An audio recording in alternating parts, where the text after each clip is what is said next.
This is Brother Teacher with another question for the audience that's watching. Uh, some people want to know and have asked me, is it possible to learn karate, kung fu, judo, jiu-jitsu, or any other martial arts style or system from videos and from books? My short answer is yes. My long answer is no. So, am I contradicting myself? Not at all. And let me explain to you why. Let's understand this. We live in a world composed of all types of individuals who come from all types of backgrounds, who are of all types of personalities and character traits, and who have different types of emotional situations going on with them as individuals. All of these factors play a part in learning martial arts. Your capacity to learn has a great deal of impact on how well you fare as a student of martial arts, be it from a book, a video, or from an actual instructor. So, if you're someone who does not have a sense of comprehension or comprehensive skills as such, you may find it very difficult to learn from a video or a book.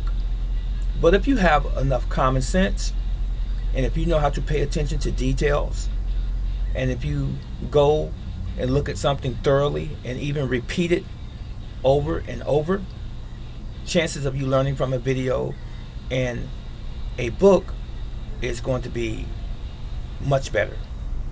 So everyone can't learn from a book and or a video, but many people still can learn from a book or a video, providing that you have the capacity again to learn in that way. There are some people that have to have an individual stand before them and guide them and instruct them and show them proper stance, position, breathing, and techniques and applications and so forth. You have to have that person in front of you.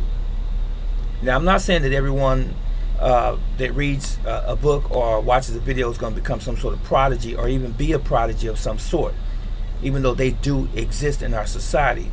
But as I said before, you can learn from a book and a video, but you must remember it's going to be a little bit more of a challenge for you in that you've never actually experienced the martial experience in front of a real person. It's not to take anything away from the instructors.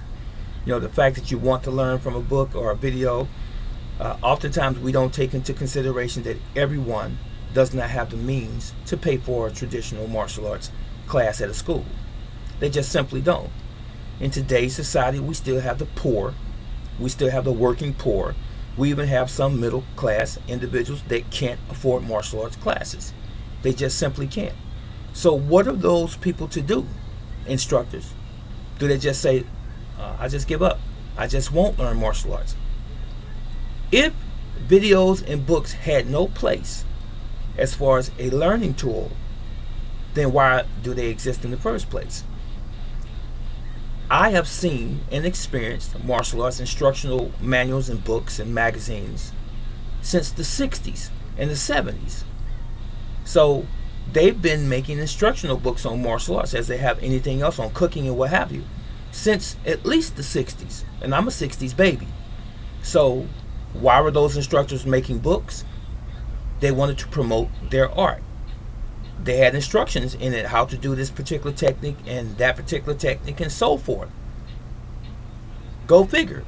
So it's been around for quite some time.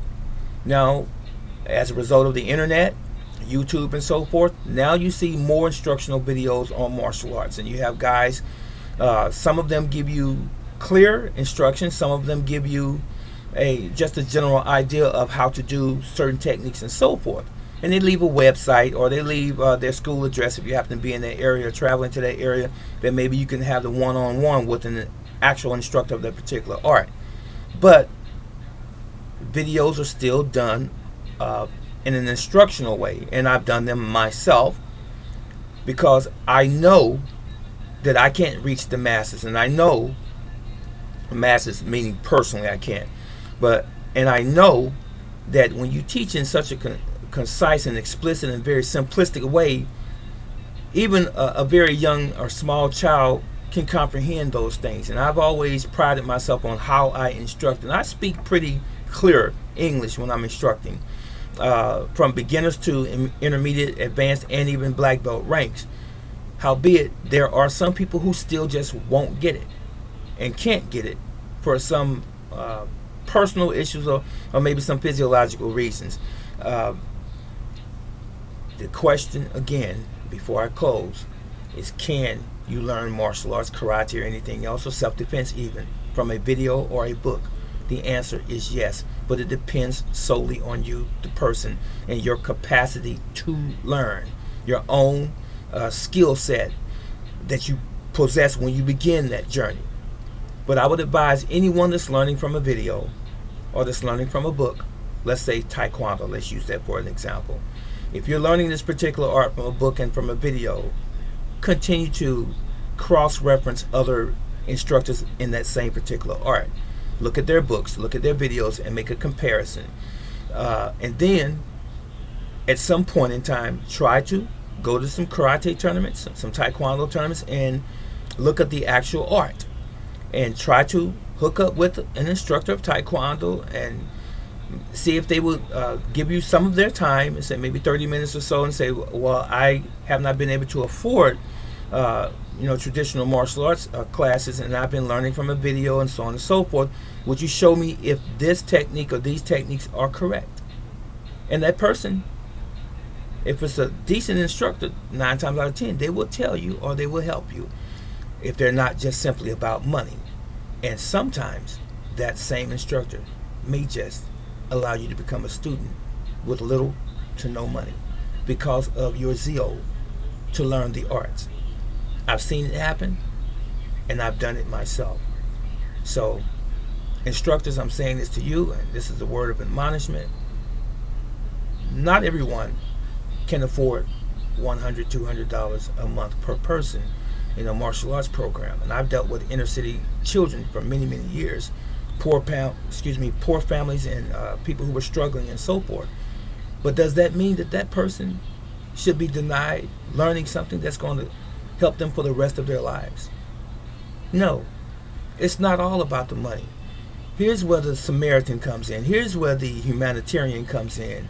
That aspect of our martial arts culture. Befriending society and understanding that you are a tool, you are an instrument, you are a guide, you are a sage, you are that person that people look up to. So stop just looking at everything simply for $1. I'm not saying give out your style or your system, to everyone that walks in the door, but I'm just saying sometimes there are some exceptions. But you have to have the wisdom to know the difference. This is Brother Teacher. I'm out.